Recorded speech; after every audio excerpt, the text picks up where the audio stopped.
제 채널에서는 부모님들이 자녀를 양육할 때 저지르는 실수와 부모가 어린 시절 자녀에게 어떤 상처를 남기는지에 대한 다양한 정보를 찾으실 수 있습니다. 오늘은 아이를 올바르게 양육하는 방법에 대해 말씀드리려고 합니다.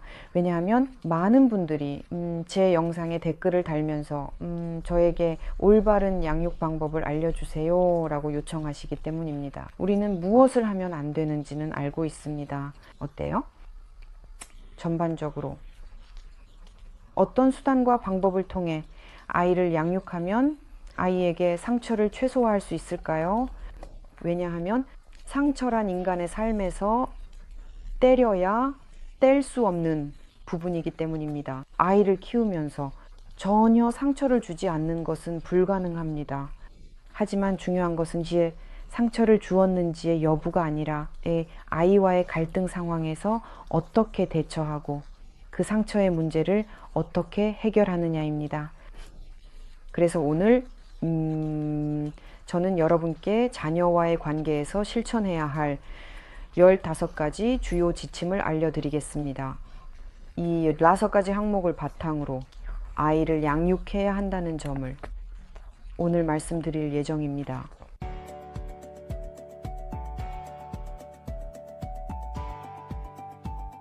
여러분과 함께하는 심리학자 율리아 라토넨코입니다.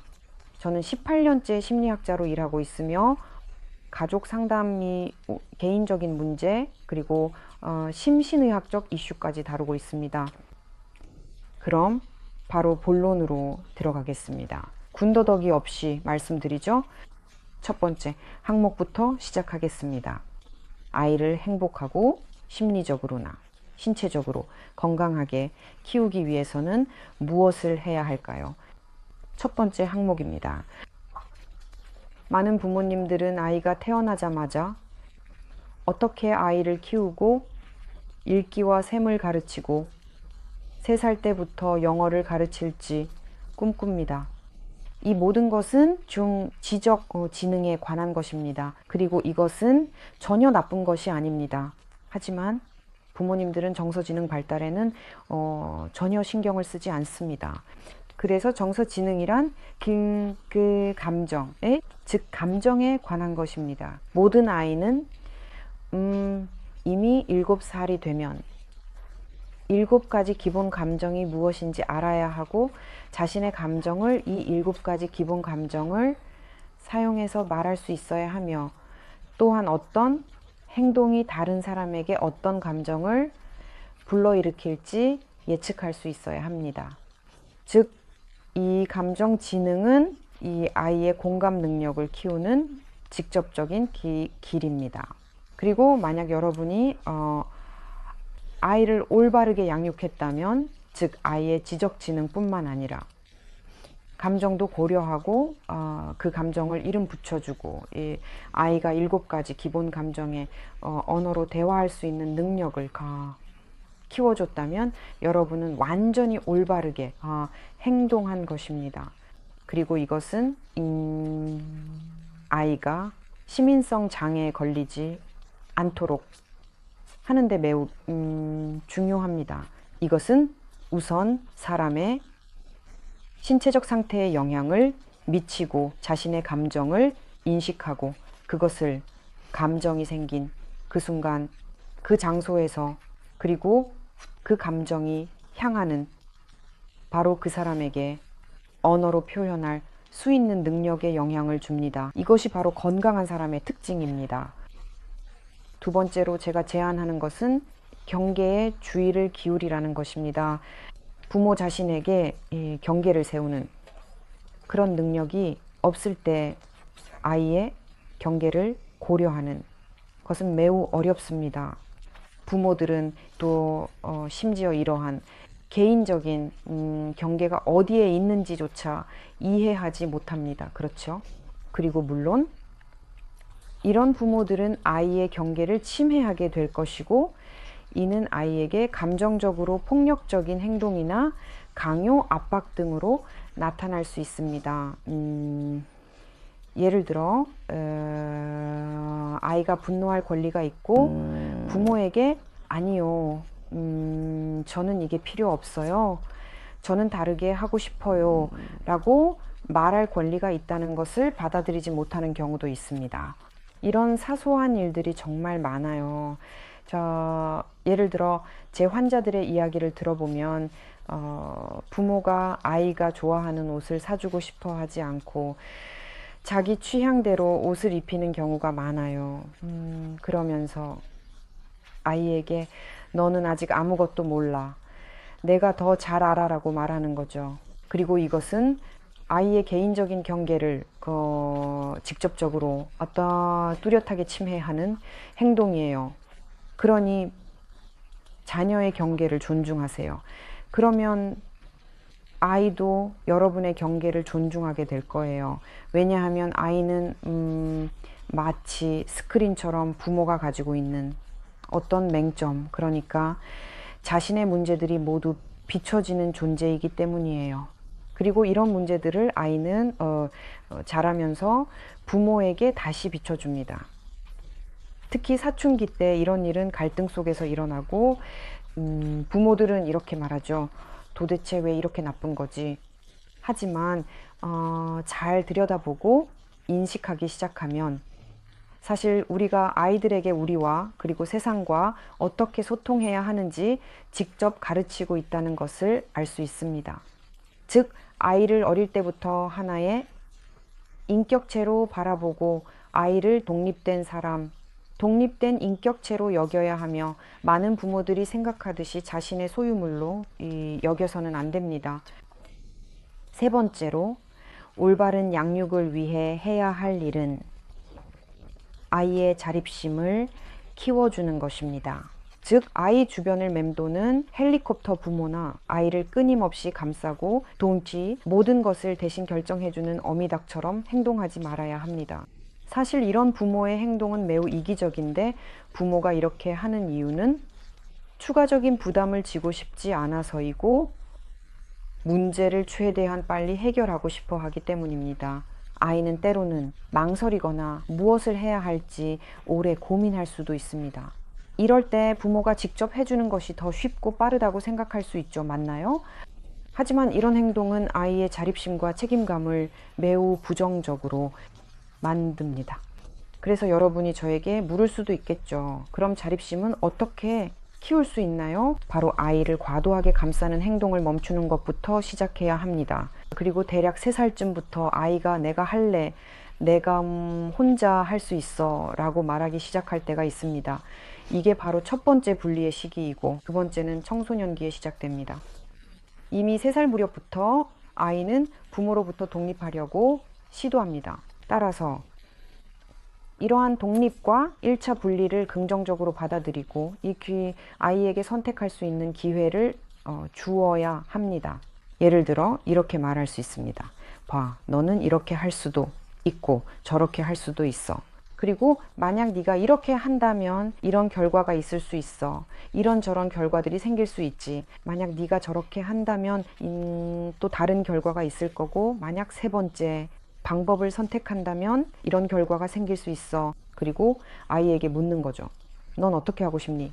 무엇을 원하니? 또는 예를 들어 이 아이의 생명이나 건강과 직접적으로 관련 없는 일이라면 여러분도 자신의 이기적인 욕구를 조금 양보할 수 있잖아요. 그리고 아이에게 이렇게 말할 수 있습니다. 오늘 어떤 치마를 입을지, 아니면 어떤 치마를 살지 네가 직접 골라봐. 또는 여러분에게 돈이 없는데 아이가 아주 비싼 물건을 사고 싶어 한다면 이렇게 말해 보세요. 여기 이런 한계, 이런 범위가 있어. 이 범위 안에서 골라. 그리고 네가 고른 치마는 앞으로 네가 입게 될 거야. 그렇죠? 그러니까 아이를 지휘하거나 대신 결정하려고 하거나 아이 밑에서 부산스럽게 굴기보다는 아이가 스스로 선택할 수 있도록 기회를 주고 그 선택의 대안적 결과에 대해 이야기해 주세요. 네 번째입니다. 여러분은 아이가 자신의 행동에 대한 결과의 책임을 질 수 있도록 가르쳐야 합니다. 많은 부모님들이 저에게 이렇게 말씀하세요. 아이가 집에 없을 때 방을 치워줘요. 왜 치워주시는 거죠? 아, 거기가 더럽잖아요. 그런데 그건 아이의 방이고 아이의 책상이에요. 도대체 왜 거기에 끼어드시는 거죠? 그 방이 어느 정도 상태에 이를 때까지 내버려 두세요. 그러면 아이가 스스로 치우게 될 거예요.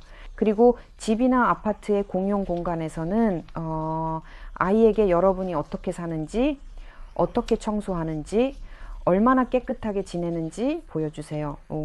바로 그 깔끔한 생활의 모델을 여러분의 공간과 공용 공간에서 아이에게 보여주는 거예요. 하지만 아이의 방에는 굳이 들어갈 필요가 없어요. 또는 엄마들이 가끔 이렇게 말하죠. 얘는 구두나 부츠가 너무 더러운데 저렇게 학교에 가면 어떡하지? 그거 부끄럽고 창피하잖아요. 그렇죠? 그래서 저는 이렇게 말해요. 그게 엄마가 창피한 거예요. 아이 스스로 자신의 부끄러움을 마주하고 자기 부츠를 닦기 시작해야 해요. 왜냐하면 부모가 계속 아이에게 밑받침만 해주면 아무 일도 일어나지 않고 아이는 성장하지 못하거든요. 아이는 자신이 한 일이나 하지 않은 일에 대해 책임지는 경험을 쌓지 못하게 됩니다. 그래서 이 책임감이라는 것은 매우 중요한 성격의 특징이자 성인의 심리적으로 성숙한 사람이 갖춰야 할 중요한 능력입니다.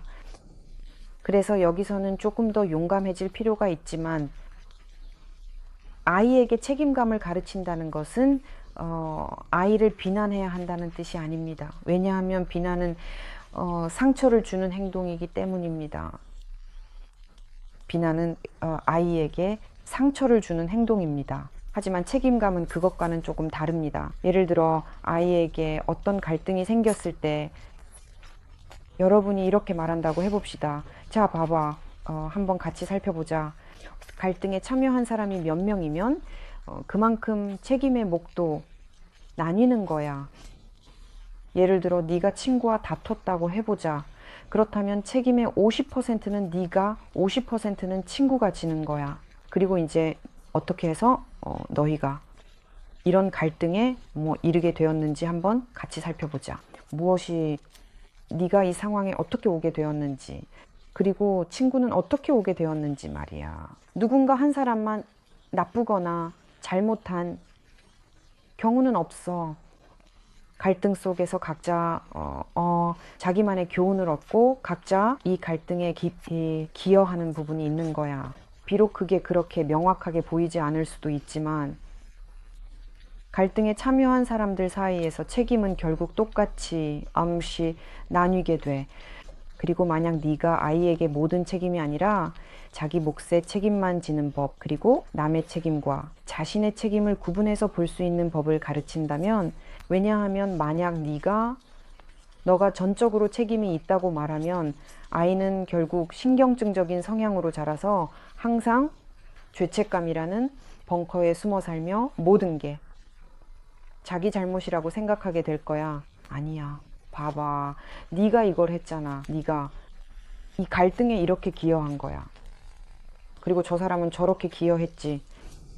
그렇지.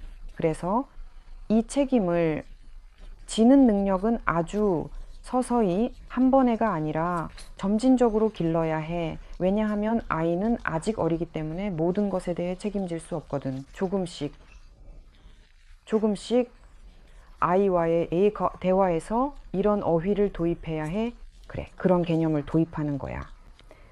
5번째는 자신의 어린 시절 트라우마를 이해하고 인식하고 필요하다면 심리학자와 함께 그것을 극복하는 거야. 왜냐하면 아이를 바꾸고 싶다는 생각이 든다면 그건 당신에게도 어린 시절에 상처가 있다는 뜻이거든. 그리고 아이를 더 나은 사람으로 바꾸고 싶다면 먼저 자신부터 시작하세요. 왜냐하면 제가 앞서 말했듯이 아이는 당신이 인식하지 못한 모든 문제의 반영일 뿐이니까요. 그래서 저는 부모가 되려는 모든 사람에게 먼저 자신의 어린 시절 상처를 다루고 그것을 이해한 다음 나중에 자신의 무의식적인 문제를 아이에게 투영하지 않도록 하라고 제안하고 싶어요. 왜냐하면 이것은 이미 입증된 사실이기 때문입니다.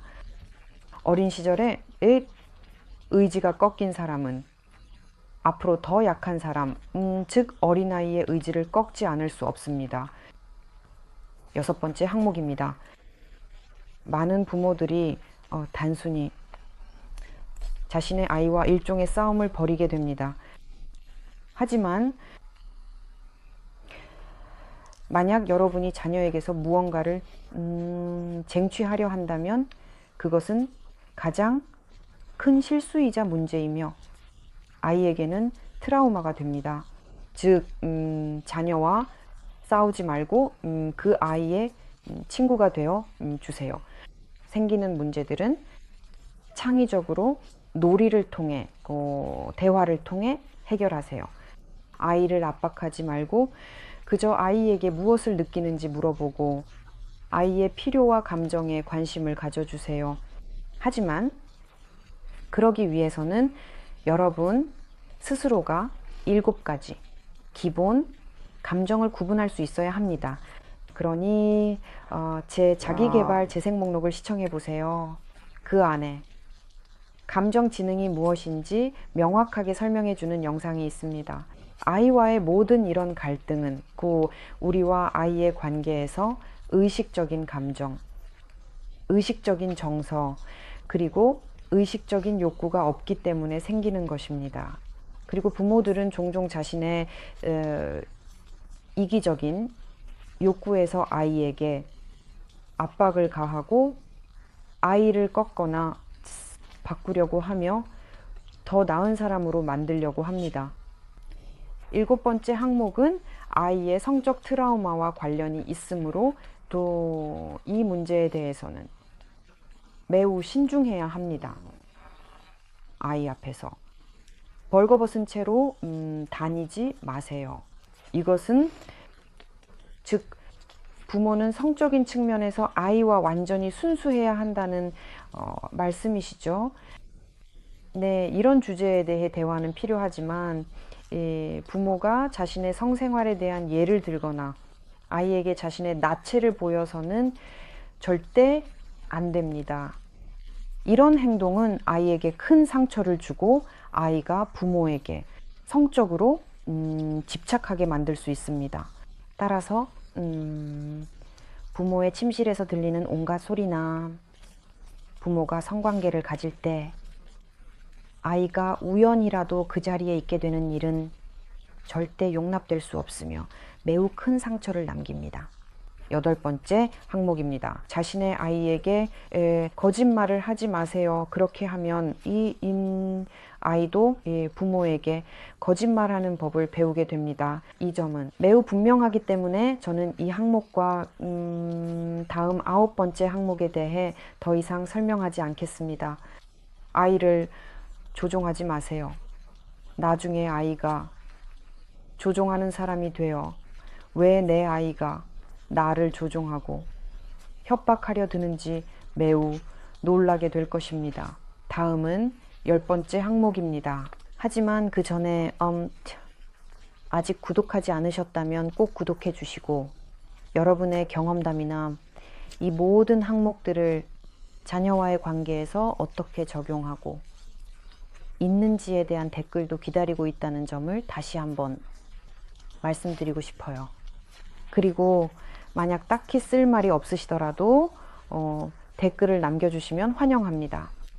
간단한 말 한마디 고마워요. 다음 항목은 결과에 관한 것입니다.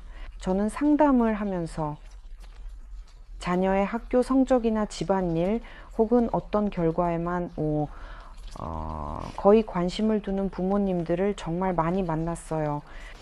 즉 이것은 아이를 현재와 과정이 아니라 미래에 대한 불안, 그리고 혹시 내가 엄마 아빠가 기대하는 결과를 내지 못할까 하는 의심에 집중하게 만드는 위험한 길입니다. 이렇게 하면 아이에게 자신의 가치는 오직 결과에만 있다는 인식을 심어주게 됩니다. 그리고 이것은 매우 잘못된 길입니다. 이런 방식은 아이에게 자기애적 성격 구조를 형성하게 만듭니다. 그러니 과정에 관심을 가지고 아이가 과정에 흥미를 느끼도록 노력하세요. 만약 아이가 예를 들어 수학 결과를 보여주고 싶어 하지 않는다면 아이가 그 일에 흥미를 느끼도록 해주되 그에 대해 돈을 주지는 마세요. 이 부분에 대해서는 조금 뒤에 다시 말씀드리겠습니다. 다른 방법으로, 즉 본인의 모범을 통해 이 아이가 흥미를 느낄 수 있는 게임을 직접 만들어 보세요. 하지만 이런 모든 것들은 우리에게 시간을 요구합니다.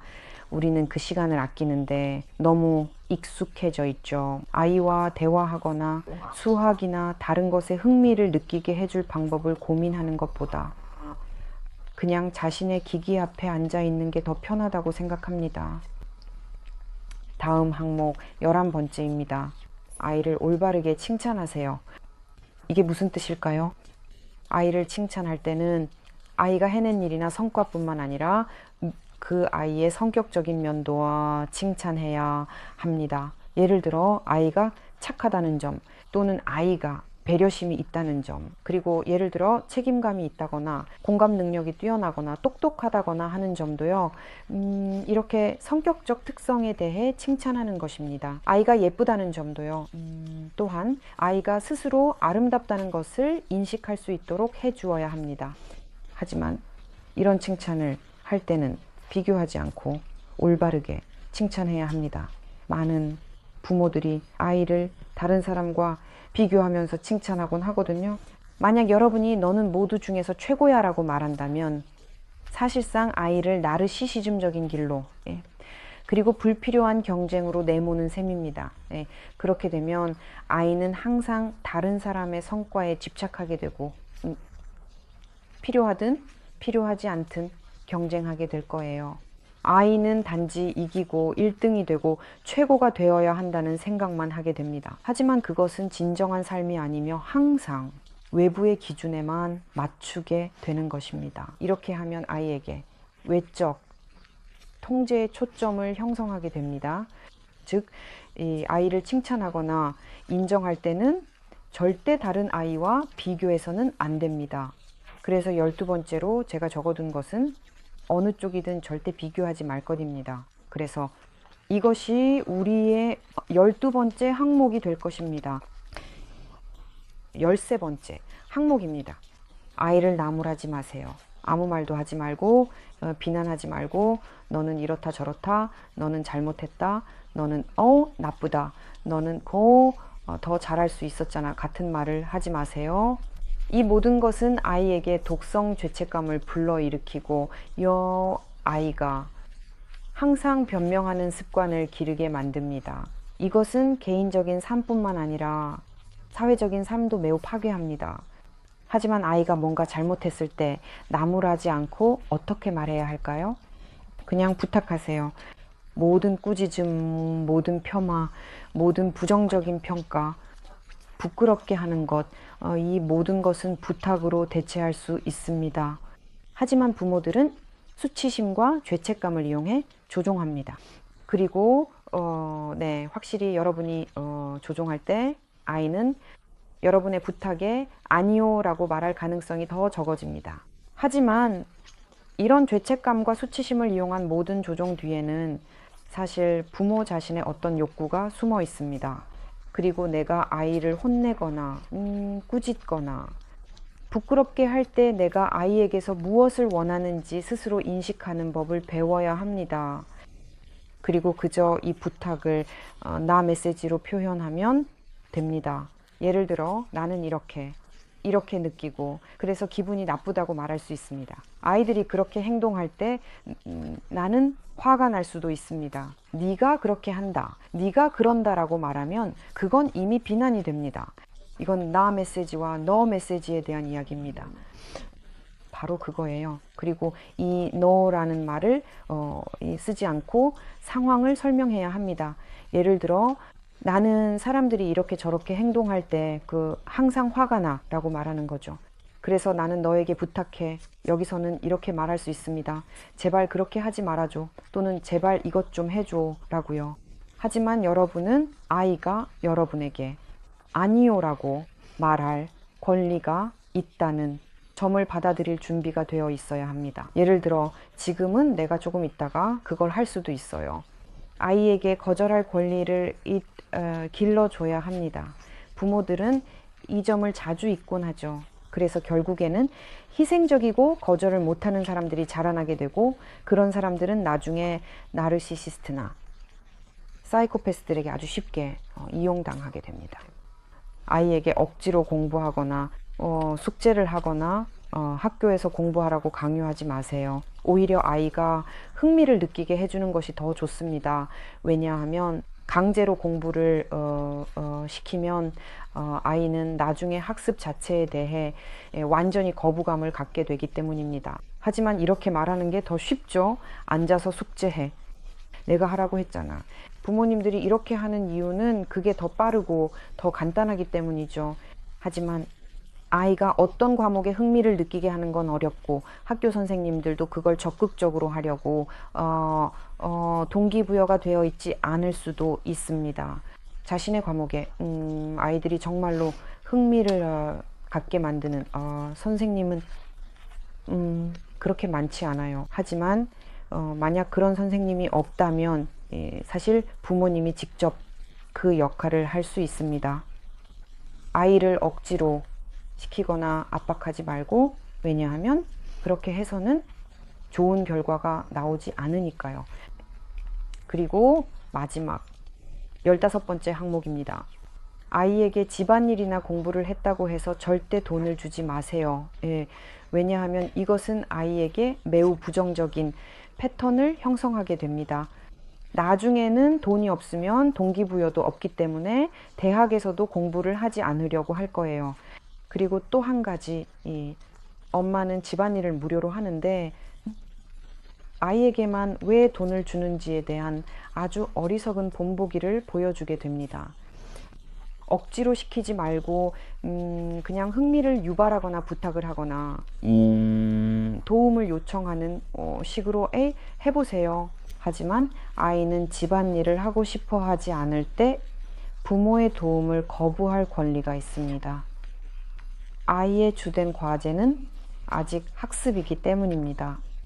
아이의 가장 중요한 일은 공부입니다. 솔직히 말하면 저희 어머니는 저에게 요리를 하거나 설거지를 하거나 청소를 하라고 강요한 적이 한 번도 없었어요.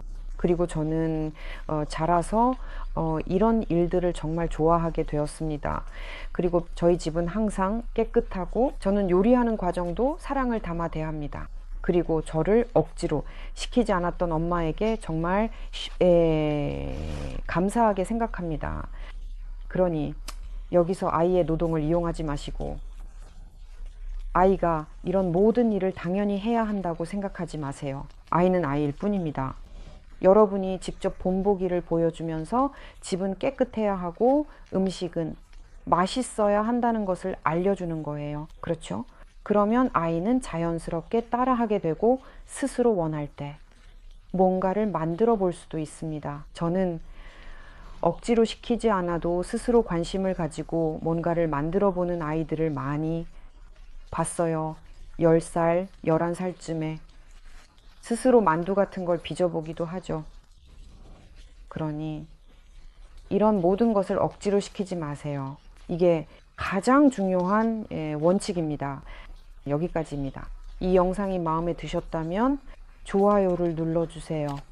저에게 정말 큰 힘이 됩니다. 이 주제에 대해 여러분은 어떻게 생각하시는지 댓글로 남겨주세요. 여러분은 어린 시절에 어땠나요? 무언가를 억지로 하도록 강요받은 적이 있나요? 그 경험이 그 일에 대한 여러분의 태도에 어떤 영향을 미쳤나요?